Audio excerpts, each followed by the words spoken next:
communautaire peut être un motif de licenciement. C'est la décision rendue par le Conseil des prud'hommes de Boulogne-Billancourt à l'encontre de 2 femmes. Première décision du genre qui pourrait servir d'exemple. Marc Pierronnet, Laurent Blanchard et Franck Hédard. Sur votre blog, votre compte Facebook ou Twitter, vous avez tendance à décrire dans des termes parfois peu élogieux vos relations avec votre patron ou vos collègues. Eh bien attention, cette liberté de ton peut vous faire perdre votre emploi. Ce matin, le Conseil des prud'hommes de Boulogne-Billancourt a jugé fondé le licenciement de 2 salariés d'une entreprise d'ingénierie qui avaient dénigré leur hiérarchie dans une discussion sur Facebook.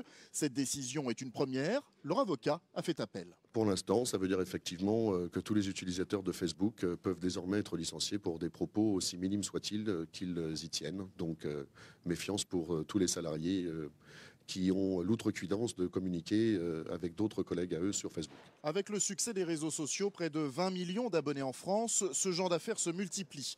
Les avocats spécialisés en droit du travail incitent les salariés à être vigilants sur leurs publications. Liberté d'expression, obligation de loyauté, la frontière entre sphère privée et vie publique reste floue. Facebook, au départ, c'est une sphère privée. Donc on se sent protégé parce que ceux qui ne sont pas nos amis n'y ont pas accès. En revanche, c'est un leurre, parce qu'on s'aperçoit que par l'usage, l'ami d'amis diffuse l'information que vous avez donnée. Et si ça tombe entre les mains de votre employeur, la correspondance ne l'est plus privée, elle devient publique et l'employeur peut s'en servir. Le problème est le même dans toute l'Europe et dans certains pays, les employeurs vont encore plus loin.